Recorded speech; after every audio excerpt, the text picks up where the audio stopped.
జర్నలిస్టుల సంక్షేమంపై దృష్టి పెట్టాలి, పథకాల ఫలాలను ప్రచారం చేయాలి.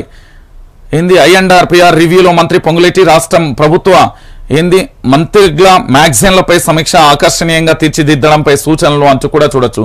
జర్నలిస్టులు వీళ్ళు ఏమని చెప్తున్నారండి? జర్నలిస్టుల సంక్షేమానికి దృష్టి పెట్టాలి.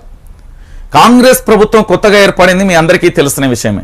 కొత్తగా ఏర్పడిన తర్వాత సచివాలయంలో డాక్టర్ బాబాసాహెబ్ అంబేద్కర్ తెలంగాణ సచివాలయాన్ని పెట్టిన సెక్రటరియట్లో అక్షరాల ఒక ఎమ్మెల్యే ఒక సీనియర్ జర్నలిస్ట్ శ్రీనివాస్ రెడ్డి మీద దాడి చేస్తూ గల్లా పట్టుకొని నిన్ను చంపేస్తా అంటూ కూడా బహిరంగంగా పోలీసుల సమక్షంలో బెదిరిస్తే చర్యలు తీసుకున్నారా పొంగులేటి శ్రీనివాస్ రెడ్డి గారు?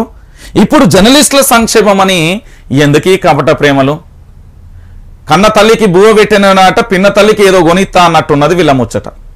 జర్నలిస్టుల సంక్షేమం గురించి మీరు మాట్లాడదలుచుకుంటే మీ ప్రభుత్వంలో ఒక ఎమ్మెల్యే ఒక జర్నలిస్టులపై గల్లా పట్టుకున్నప్పుడు ఎక్కడ ఉన్నారు సార్ అని అడుగుతున్నారు జర్నలిస్టులు. ఏం జర్నలిస్టుల సంక్షేమం? ఆఖరికి నిన్న మీ దుద్దిల్ల శ్రీధర్ బాబు ఏమంటున్నాడో తెలుసా? ఇగో చూపెడు తినూరు తెలంగాణ ప్రజలారా, వీళ్ళ ఎమ్మెల్యేనే ప్రస్తుత ఐటీ శాఖ మంత్రిగా కొనసాగుతున్నారు. వాళ్ళు ఏమని చెప్తున్నాడు అంటే ప్రభుత్వం మీద వ్యతిరేక పోస్టులు పెడతానట.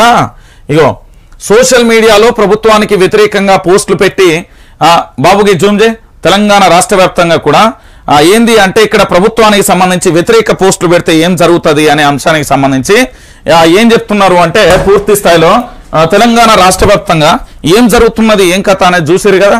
సో సోషల్ మీడియాకి సంబంధించి ఇగో ఇది ఒక్కసారి చూడరు తెలంగాణ ప్రజలారా, నిన్న వీళ్ళ ఐటీ మంత్రి చెప్పిన ముచ్చట్లేవి. ఇగో సోషల్ మీడియాలో ప్రభుత్వానికి వ్యతిరేకంగా పోస్టులు పెట్టే వారిపై కఠిన చర్యలు ఉంటాయని మంత్రి హెచ్చరించారు.